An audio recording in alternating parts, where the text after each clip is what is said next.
Hi guys, welcome to revision time. आज मैं आप सभी के लिए ला रही हूँ एसएससी सीजीएल एग्जाम 2024 के लिए जीके जीएस की प्रैक्टिस सेट। ये सारे क्वेश्चन वो है जो जुलाई 2023 के एग्जाम में पूछे गए हैं, जो कि आपको इस साल काफ़ी हेल्प करेंगे क्योंकि मैंने दिया है हर क्वेश्चन के लिए एक्स्ट्रा फैक्ट्स और साथ ही मैंने करंट अफेयर्स भी अपडेट किया है। तो चलिए स्टार्ट करते हैं आज की वीडियो। ये वीडियो आपके आने वाले एग्जाम के लिए बहुत ही ज़्यादा हेल्पफुल होगी, या फिर सीजीएल हो या फिर एमटीएस। तो चलिए स्टार्ट करते हैं। चैनल पे अगर पहली बार आए तो चैनल को सब्सक्राइब कर लीजिए, साथ ही इस वीडियो को लाइक भी जरूर कर दीजिएगा। तो चलिए स्टार्ट करते हैं और देखते हैं कौन कौन से क्वेश्चन पूछे गए थे। क्वेश्चन नंबर 1, कुंभी लोक नृत्य किस राज्य से संबंधित है? इसका आंसर है आंध्र प्रदेश। खाद्य पदार्थ के परिरक्षण में सोडियम की किस अंश का प्रयोग किया जाता है? इसका आंसर है सोडियम बेंजोएट।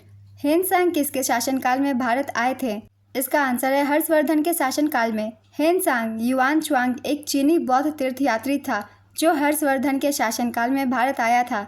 वह 630 ईस्वी में आया और वह 15 वर्षों तक रहा। उसने कश्मीर, सियालकोट, कन्नौज और नालंदा जैसे मठों में हीनयान और महायान बौद्ध धर्म का अध्ययन किया। फाहियान महान बौद्ध धर्म ग्रंथों की खोज में भारत की यात्रा करने वाला पहला चीनी भिक्षु था। वह चंद्रगुप्त द्वितीय विक्रमादित्य के शासनकाल के दौरान भारत आया था।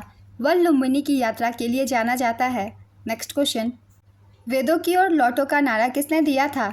इसका आंसर है दयानंद सरस्वती। दयानंद सरस्वती ने 10 अप्रैल 1875 को मुंबई में आर्य समाज की स्थापना की थी। स्वामी दयानंद सरस्वती द्वारा रचित सत्यार्थ प्रकाश नामक ग्रंथ आर्य समाज का मूल ग्रंथ है। आर्य समाज का आदर्श वाक्य है कृण्वन्तो विश्वमार्यम, जिसका अर्थ है विश्व को आर्य बनाते हैं चलो। दयानंद सरस्वती का वास्तविक नाम मूलशंकर था। विरजानंद दंडीदा दयानंद सरस्वती के गुरु थे। नेक्स्ट क्वेश्चन, दूसरी पंचवर्षीय योजना का उद्देश्य क्या था? इसका आंसर है बुनियादी और भारी विकास पर विशेष बल देना। द्वितीय पंचवर्षीय योजना का काल 1956 से 1961 तक था। द्वितीय पंचवर्षीय योजना पीसी महालनोबिस मॉडल पर आधारित थी। यह पंडित जवाहरलाल नेहरू के नेतृत्व में लॉन्च हुई थी और इसके उपाध्यक्ष वीटी कृष्णमाचारी थे।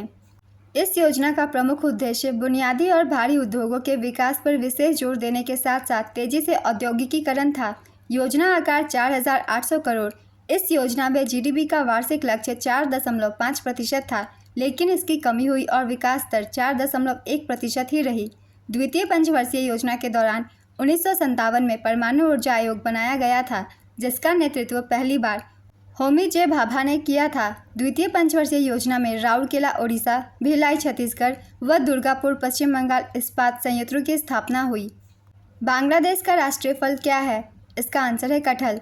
हाल ही में हुए तख्तापलट के कारण बांग्लादेश की अंतरिम सरकार का प्रमुख मोहम्मद यूनुस को नियुक्त किया गया है। नेक्स्ट क्वेश्चन, इतिहास में समाहर्ता किसे कहा जाता था? इसका आंसर है राजस्व संग्रह करने वाले अधिकारी को। प्रोपेन का रासायनिक सूत्र क्या होता है? इसका आंसर है C3H8। चोंगई नृत्य किस राज्य से संबंधित है? इसका आंसर है नागालैंड। 44वां संविधान संशोधन 1978 में संपत्ति के अधिकार को हटाकर कहाँ रखा गया? इसका आंसर है आर्टिकल 300A में।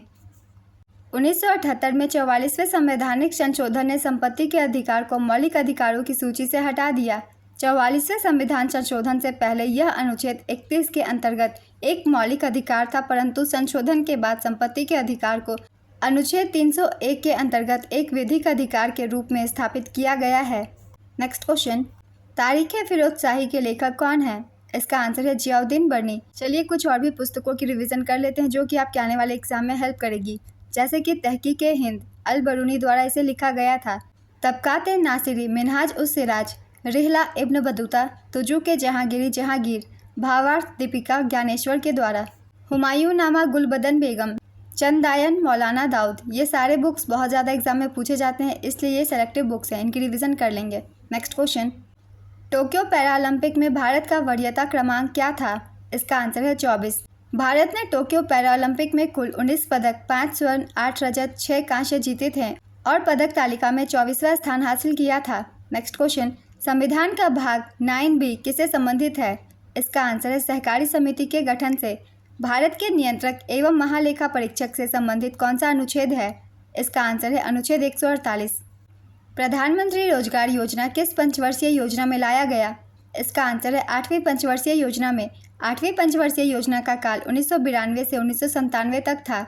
8वीं पंचवर्षीय योजना के बीच ही भारत 1 जनवरी 1995 को विश्व व्यापार संगठन का सदस्य बना। 8वीं पंचवर्षीय योजना का लक्ष्य वृद्धि दर 5.6% था और वास्तविक विकास दर 6.8% था। इसी योजना के दौरान प्रधानमंत्री रोजगार योजना 1993 में शुरू की गई।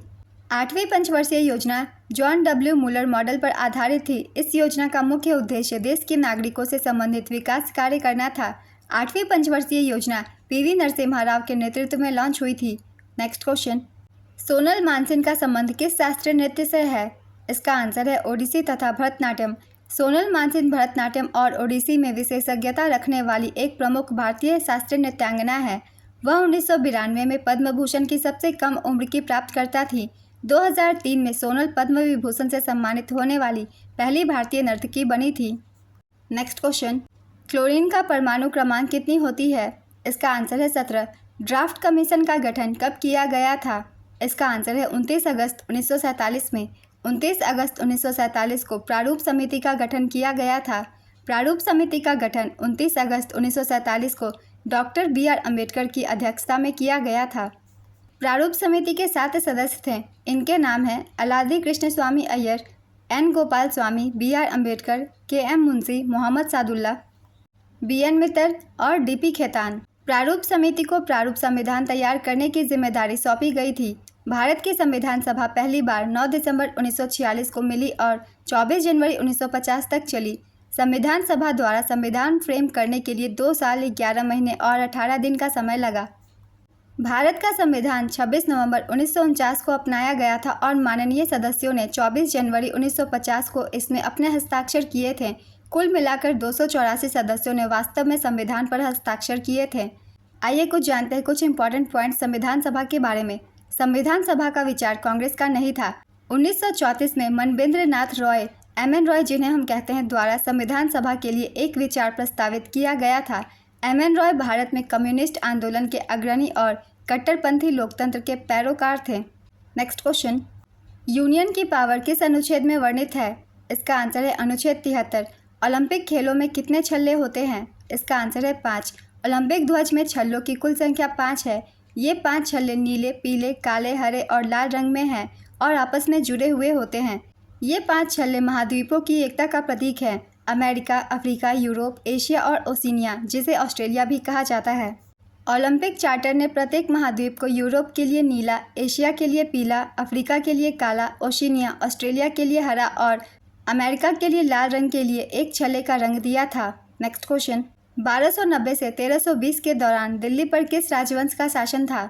इसका आंसर है खिलजी। खिलजी वंश की स्थापना 1290 में जलालुद्दीन फिरोज खिलजी ने की थी। इनके बाद इनके भतीजे जूना खान ने अलाउद्दीन खिलजी की उपाधि धारण कर 20 वर्षों तक शासन किया। यह दिल्ली सल्तनत पर शासन करने वाला दूसरा राजवंश था। खिलजी वंश का अंतिम शासक कुतुबुद्दीन मुबारक शाह था। नेक्स्ट क्वेश्चन, किस तत्व का परमाणु क्रमांक 33 है? इसका आंसर है आर्सेनिक। कौन वर्ष 2000 में पद्म विभूषण प्राप्त करने वाले ओडिशा के पहले ओडिसी नर्तक हैं? इसका आंसर है केलुचरण महापात्र। केलुचरण महापात्र एक प्रसिद्ध भारतीय शास्त्रीय नर्तक, गुरु और ओडिसी नृत्य के प्रतिपादक थे। वह ओडिशा से पद्म विभूषण प्राप्त करने वाले पहले व्यक्ति थे। ओडिसी के प्रसिद्ध नर्तकों के नाम हैं केलुचरण महापात्र, सुजाता महापात्र, रतिकांत महापात्र, गंगाधर प्रधान आदि। इनके नाम याद रखेंगे, इनसे क्वेश्चन बनते हैं। नेक्स्ट क्वेश्चन, किस फसल को उगाने में लगभग 1 वर्ष लगता है? इसका आंसर है गन्ना। किस तत्व का परमाणु क्रमांक 12 है? इसका आंसर है मैग्नीशियम। कारदंग मठ जो एक बौद्ध तीर्थ स्थल है, भारत के किस राज्य में स्थित है? इसका आंसर है हिमाचल प्रदेश। कादरी गोपाल नाथ किससे संबंधित थे? इसका आंसर है सैक्सोफोन। कार्बन का परमाणु क्रमांक क्या है? इसका आंसर है 6। किसने ब्रिटिश ईस्ट इंडिया कंपनी की ओर से बक्सर की लड़ाई का नेतृत्व किया? इसका आंसर है हेक्टर मुनरो। बक्सर का युद्ध 1764 में लड़ा गया था। Next question, doctor N Rajam को क्या बजाने के लिए जाना जाता है? इसका आंसर है वायलिन। डॉक्टर एन राजम एक भारतीय वायलिन वादक है जो हिंदुस्तानी शास्त्रीय संगीत का प्रदर्शन करती है। नेक्स्ट क्वेश्चन, कौन सा नृत्य गोटीपुआ नृत्य के नाम से भी लोकप्रिय है? इसका आंसर है बंध नृत्य। प्राइड, प्रेजुडिस एंड पंडितरी पुस्तक के लेखक कौन है? इसका आंसर है शशि थरूर। शशि थरूर की अन्य पुस्तकों के नाम है the paradoxical prime minister, why I am Hindu, Ambedkar alive, the great Indian novel, right, Pax Indica, India and the world of the 21st century, India from midnight to the millennium and beyond, an era of darkness, the British empire in India. Next question, कौन सा त्यौहार तेलुगु नववर्ष की शुरुआत का प्रतीक है? इसका answer है उगादि। बड़े गुलाम अली खान किस घराने के एक प्रमुख गायक थे? इसका आंसर है पटियाला। कुछ और महत्वपूर्ण व्यक्तियों के नाम भी जान लेते हैं, कौन से किस घराने से संबंधित है। जैसे कि स्वप्न चौधरी, इनका संबंध लखनऊ घराने से है। अब्दुल करीम खान, इनका संबंध किराना घराना से है। अब्दुल वाहिद खान, किराना घराना। मल्लिकार्जुन मंसूर, जयपुर अतरौली घराना। पंडित गोपाल मिश्र, बनारस घराना। लक्ष्मी शंकर, पटियाला घराना। अलाउद्दीन खान, मेहर सेनिया घराना। गंगूबाई हंगल, किराना घराना। इन सभी व्यक्तियों के नाम याद रखिएगा क्योंकि इनसे बहुत सारे क्वेश्चन बनते हैं एग्जाम में एसएससी के। नेक्स्ट क्वेश्चन, 1986 में किस प्रसिद्ध भारतीय कथक नर्तक को पद्म विभूषण मिला? इसका आंसर है पंडित बिरजू महाराज। पंडित बिरजू महाराज लखनऊ के कालका बिंदादिन घराने से संबंधित थे। पंडित बिरजू महाराज को 1964 में संगीत नाटक अकादमी पुरस्कार, 1986 में पद्म विभूषण, 1987 में कालिदास सम्मान और 2002 में लता मंगेशकर पुरस्कार से सम्मानित किया जा चुका है। नेक्स्ट क्वेश्चन, किस नदी का नाम ऋग्वेद में केवल एक बार लिया गया है? इसका आंसर है गंगा। भारत के 2022 राष्ट्रीय खेलों का शुभांकर किस जानवर पर आधारित है? इसका आंसर है सिंह। राष्ट्रीय खेल 2022 का आयोजन गुजरात के अहमदाबाद, गांधीनगर, सूरत, बड़ोदरा, राजकोट और भावनगर में किया गया। संस्करण था 36वां। शुभंकर का नाम एशियाई शेर सावज। आदर्श वाक्य, खेल के माध्यम से एकता का जश्न मनाना। अब देखते हैं पदक तालिका। प्रथम स्थान पर रहा था सर्विसेज 128 पदकों के साथ, जिसमें से 61 गोल्ड, 35 सिल्वर और 32 ब्रोंज थे। दूसरे स्थान पर महाराष्ट्र 140 पदक के साथ 39 गोल्ड, 38 सिल्वर और 63 ब्रोंज। तीसरा स्थान हरियाणा 116 पदकों के साथ, जिसमें से 38 गोल्ड, 38 सिल्वर और 40 ब्रोंज। और इसी के साथ हम रिवीजन कर लेंगे 2023 के राष्ट्रीय खेलों का भी, क्योंकि इस साल के एग्जाम के लिए ये काफ़ी इंपॉर्टेंट है। इसका आयोजन गोवा में किया गया था। संस्करण था 37वां। शुभंकर का नाम होगा आदर्श वाक्य, गेट सेट गोवा। अब देखते हैं पदक तालिका। प्रथम स्थान पे था महाराष्ट्र। महाराष्ट्र ने कुल 228 पदक जीते थे, जिसमें से 80 गोल्ड, 69 सिल्वर और 79 ब्रोंज था। दूसरे स्थान पे सर्विसेज 126 पदकों के साथ, जिसमें से 66 गोल्ड, 27 सिल्वर और 33 ब्रोंज था। तीसरे स्थान पे हरियाणा 192 पदकों के साथ 62 गोल्ड, 55 सिल्वर और 75 ब्रोंज। राजा भलेंद्र सिंह ट्रॉफी विजेता महाराष्ट्र थी। राजा भलेंद्र सिंह ट्रॉफी उन्हें दी जाती है जो पदक तालिका में पहले स्थान पे होते हैं, इसलिए महाराष्ट्र को दी गई। नेक्स्ट क्वेश्चन, स्वच्छ भारत मिशन किस वर्ष शुरू किया गया था? इसका आंसर है 2014। 2 अक्टूबर 2014 को देश भर में एक राष्ट्रीय आंदोलन के रूप में स्वच्छ भारत मिशन की शुरुआत हुई थी। इस मिशन की शुरुआत प्रधानमंत्री नरेंद्र मोदी ने नई दिल्ली में राजपथ पर की थी। नेक्स्ट क्वेश्चन, हरिसेन किसके दरबारी कवि थे? इसका आंसर है समुद्रगुप्त। हरिसेन समुद्रगुप्त का दरबारी कवि था। वे 4वीं शताब्दी के संस्कृत कवि, राजनीतिज्ञ और सरकार के मंत्री थे। नेक्स्ट क्वेश्चन, कौन 2006 में पद्मश्री से सम्मानित होने वाली विदेशी मूल की पहली ओडिसी नर्तकी थी? इसका आंसर है इलियाना सिटारिस्टी। कोणार्क के सूर्य मंदिर का निर्माण किस राजा के शासनकाल में हुआ था? इसका आंसर है नरसिंहदेव प्रथम। पूर्वी गंगवंश के राजा नरसिंहदेव प्रथम ने लगभग 1250 ईस्वी में कोणार्क के सूर्य मंदिर का निर्माण करवाया था। यह मंदिर हिंदू धर्म के भगवान सूर्य को समर्पित है और पुरी से 35 किलोमीटर पूर्वोत्तर में स्थित है। इस मंदिर परिसर को 1984 में यूनेस्को द्वारा विश्व विरासत स्थल घोषित किया गया था। सीमा सड़क संगठन की स्थापना किस वर्ष हुई थी? इसका आंसर है 1960। सीमा सड़क संगठन की स्थापना 7 मई 1960 को हुई थी। इसका मुख्यालय नई दिल्ली में स्थित है। वर्तमान में बीआरओ के महानिदेशक लेफ्टिनेंट जनरल रघु श्रीनिवास है। बीआरओ एक सड़क निर्माण कार्यकारी बल है। यह भारत के सीमावर्ती क्षेत्रों में सड़क मार्गों एवं पुलों का निर्माण कार्य करता है।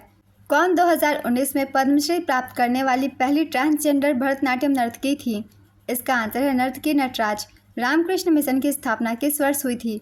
इसका आंसर है 1897। रामकृष्ण मिशन एक हिंदू धार्मिक और आध्यात्मिक संगठन है, जिसकी स्थापना 1 मई 1897 को स्वामी विवेकानंद द्वारा की गई थी।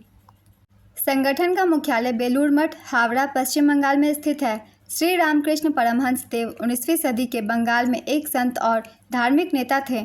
वह दक्षिणेश्वर काली मंदिर में पुजारी थे। स्वामी विवेकानंद रामकृष्ण देव के उल्लेखनीय शिष्यों में से एक थे। स्वामी स्मरणानंद रामकृष्ण मठ और रामकृष्ण मिशन के वरिष्ठ भिक्षु हैं। वह इसके 16वें अध्यक्ष हैं। नेक्स्ट क्वेश्चन, बक्सर का युद्ध किस वर्ष लड़ा गया था? इसका आंसर है 1764। बक्सर का युद्ध 1764 में लड़ा गया था। बक्सर का युद्ध हेक्टर मुनरो के नेतृत्व वाली ब्रिटिश ईस्ट इंडिया कंपनी की सेना और शाह आलम द्वितीय मुगल सम्राट शुजा-उद-दौला अवध के नवाब और मीर कासिम बंगाल के नवाब की संयुक्त सेना के बीच लड़ी गई थी। 1765 में कंपनी की जीत और शाह आलम द्वितीय के आत्मसमर्पण के साथ लड़ाई समाप्त हो गई। युद्ध के बाद कंपनी का प्रतिनिधित्व करने वाले रॉबर्ट क्लाइव ने शुजा-उद-दौला और शाह आलम द्वितीय के साथ इलाहाबाद की संधि पर हस्ताक्षर किए। नेक्स्ट क्वेश्चन, वांगला उत्सव भारत के किस राज्य में मनाया जाता है? इसका आंसर है मेघालय। मेघालय का वांगला उत्सव भारत के मेघालय के गारो लोगों के बीच सबसे लोकप्रिय उत्सव है। वांगला उत्सव सालजोंग उर्वरता के सूर्य देवता के सम्मान में मनाया जाने वाला एक फसल उत्सव है। वांगला उत्सव का उत्सव परिश्रम की अवधि के अंत का प्रतीक है जो खेतों से अच्छी उपज लाता है। ब्रिटिश ईस्ट इंडिया कंपनी की ओर से प्लासी के युद्ध का नेतृत्व किसने किया था? इसका आंसर है रॉबर्ट क्लाइव। प्लासी का युद्ध सिराज-उद-दौला और रॉबर्ट क्लाइव के नेतृत्व में ब्रिटिश सेना के बीच हुआ था। इस युद्ध ने भारत में ब्रिटिश साम्राज्य की नींव रखी। यह जून 1757 में प्लासी बंगाल में लड़ा गया था। तमिलनाडु में कपालेश्वर मंदिर किस भारतीय देवता को समर्पित है? इसका आंसर है शिव। कपालेश्वर मंदिर भगवान शिव को समर्पित एक हिंदू मंदिर है जो भारत के तमिलनाडु राज्य के चेन्नई के मायलापुर में स्थित है। इस मंदिर का निर्माण 7वीं शताब्दी ईस्वी के आसपास हुआ था। नेक्स्ट क्वेश्चन, नाइट्रोजन का परमाणु द्रव्यमान कितना है? इसका आंसर है 14। सतलज नदी बेसिन में जल विद्युत उत्पादन एवं सिंचाई के लिए कौन सी परियोजना बनाई गई है? इसका आंसर है भाखड़ा नांगल परियोजना। भाखड़ा नांगल बांध उत्तरी भारत में हिमाचल प्रदेश के बिलासपुर में सतलुज नदी पर बना एक ठोस गुरुत्वाकर्षण बांध है। यह बांध गोविंद सागर जलाशय बनाता है। भाखड़ा नांगल बांध के जनक सर चौधरी छोटू राम हैं। उन्होंने 1923 में तत्कालीन पंजाब राज्य के तथाकथित आर्थिक प्लेग स्पॉट से किसानों को छुटकारा दिलाने के लिए भाखड़ा नांगल बांध की कल्पना की थी। इस बांध की ऊंचाई 226 मीटर है। नेक्स्ट क्वेश्चन, नर्मदा नदी किस स्थान से निकलती है? इसका आंसर है अमरकंटक की पहाड़ियों से। नर्मदा नदी मध्य प्रदेश में अमरकंटक पहाड़ी के शिखर से निकलती है। नर्मदा नदी मध्य प्रदेश, गुजरात और महाराष्ट्र राज्यों से होकर बहती है। यह नदी गुजरात के भरूच जिले में अरब सागर में मिल जाती है। नर्मदा और ताप्ती नदियाँ पश्चिम की ओर बहने वाली नदियाँ हैं। नर्मदा और ताप्ती बिना डेल्टा के सबसे बड़ी नदियाँ हैं। सतपुरा श्रेणी यह पूर्व पश्चिम दिशा में विंध्य के दक्षिण में और नर्मदा और ताप्ती के बीच 7 पहाड़ों की श्रेणी है। इसमें राजपीपला पहाड़ियाँ, महादेव पहाड़ियाँ और मैकाल श्रेणी भी शामिल है। सतपुरा वलित पर्वत है और धूपगढ़ इसकी सबसे ऊंची चोटी है। नेक्स्ट क्वेश्चन, शांति भौतिकी, रसायन विज्ञान, चिकित्सा और साहित्य के लिए नोबेल पुरस्कार कब शुरू किए गए थे? इसका आंसर है 1901 में। बीदर किला भारत के किस राज्य में स्थित है? इसका आंसर है कर्नाटक। बीदर किला बीदर कर्नाटक भारत में एक किला है। 1427 में बहमनीद राजवंश के सुल्तान अहमद शाह प्रथम ने अपनी राजधानी को गुलबर्गा से बीदर में हस्तांतरित कर दिया और एक किले और विभिन्न प्रकार की संरचनाओं का निर्माण करवाया। बीदर किले में लगभग 30 स्मारक है। 2014 में यूनेस्को ने संभावित विश्व धरोहर स्थलों की अपनी अस्थायी सूची में इस परिसर को जोड़ा। नेक्स्ट क्वेश्चन, किस ब्रिटिश गवर्नर ने बंगाल में दोहरी सरकार प्रणाली को समाप्त किया? इसका आंसर है Warren Hastings. Warren Hastings Bengal का प्रथम गवर्नर जनरल था। हेस्टिंग्स ने रॉबर्ट क्लाइव द्वारा स्थापित दोहरी सरकार प्रणाली को समाप्त कर दिया था। दोहरी सरकार प्रणाली में कंपनी के पास दीवानी अधिकार, राजस्व एकत्र करने का अधिकार थे और निजाम या भारतीय प्रमुखों के पास प्रशासनिक अधिकार थे। नेक्स्ट क्वेश्चन, राधा श्रीधर को भारत के किस शास्त्रीय नृत्य में उनके योगदान के लिए वर्ष 2018 का संगीत नाटक अकादमी पुरस्कार मिला? इसका आंसर है भरतनाट्यम। आज की ये वीडियो कंप्लीट होती है फ्रेंड्स। अगर आप सभी को ये वीडियो हेल्पफुल लगी तो वीडियो को लाइक ज़रूर कर दीजिएगा। ये सारे क्वेश्चन और सारे क्वेश्चन के एक्स्ट्रा फैक्ट्स आपको इस साल के एग्जाम में बहुत ही ज़्यादा हेल्प करेंगे, तो वीडियो को ध्यान से रेगुलर देखते रहिए। आपकी जीके जीएस की अच्छी तैयारी हो जाएगी, बार बार कुछ क्वेश्चन की रिवीजन होगी जिससे आप और भी ज़्यादा अच्छे से तैयारी कर सकेंगे। तो चलिए फिर मिलते हैं अगली वीडियो के साथ। चैनल पर अगर पहली बार आए हो तो चैनल को ज़रूर सब्सक्राइब कर लें और साथ ही बेल आइकन भी प्रेस कर लें ताकि इस तरीके की वीडियो हमेशा आपको मिलते रहे। तो चलिए फिर मिलते हैं अगली वीडियो के साथ। आप सभी को थैंक यू।